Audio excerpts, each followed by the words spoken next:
Hi everyone, কেমন আছো তোমরা সবাই? তো কালকে আমি চলে গেছিলাম এই মিষ্টি বাচ্চাটার অন্নপ্রাশনে। তো অন্নপ্রাশনটা ছিল একটা মন্দিরে। এই মন্দিরটা আমাদের খড়দাতেই আছে। মন্দিরের নামটা আমি পরে বলবো তোমাদেরকে। দরজাটা না বন্ধ হয়ে গেছিলো, অনেকটা দেরি হয়ে গেছে তার জন্য। তো ফ্যানের সামনে বসেছিলাম কারণ ভীষণ গরম লাগছিল, কিন্তু এত ফ্যানের হাওয়া যে চুলগুলো সব উড়েই যাচ্ছিলো। যাই হোক, ভোগের মধ্যে প্রথমে ছিল অন্নর সাথে ছিল শুক্তো, যেটা খেতে ভীষণ ভালো লাগছিল, বিশ্বাস করো। তার সাথে ছিল হচ্ছে গিয়ে কি মুখ ঘন্টর পরে ছিল চচ্চড়ি, এটাও খেতে দুর্দান্ত ছিল।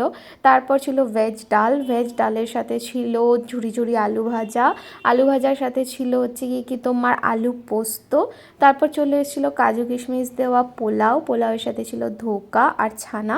ধোকাটা তো বেশ ভালো খেতে ছিল, আর ছানাটাও কিন্তু সেই রকমই সফট ছিল, মানে ভীষণই সফট ছিল। তোমরা দেখতেই পাচ্ছ ছানাটা কতটা সফট ছিল। এরপর ছিল আমের চাটনি, পায়েস, মালপোটা আমি নিইনি, মায়ের থালা থেকে ক্লিপিংস নিয়ে দেখালাম। আর চাটনি, পায়েস আর রসগোল্লা ছিল। তো এটা হচ্ছে মন্দিরটার ভিতরটা আর কি, মানে একদম ভিতর না, মানে ওই আর কি। মন্দিরটা তো খোলা ছিল না, আমি ভালো করে দেখাতে পারিনি, প্রচুর লোক ছিল। এটা হচ্ছে শ্রী শ্রী রাধাকান্ত জিউ মন্দির, এটা আমাদের খড়দাতেই আছে। আর বাইরে ভীষণ রোদ ছিল, ছাতা ছাড়া বেরোনো অসম্ভব ব্যাপার, তাই জন্য আমি তো ছাতা নিয়েই গেছিলাম। আর যদি ভালো লেগে থাকে ভিডিওটা, then please do like, comment, share and subscribe to season 2।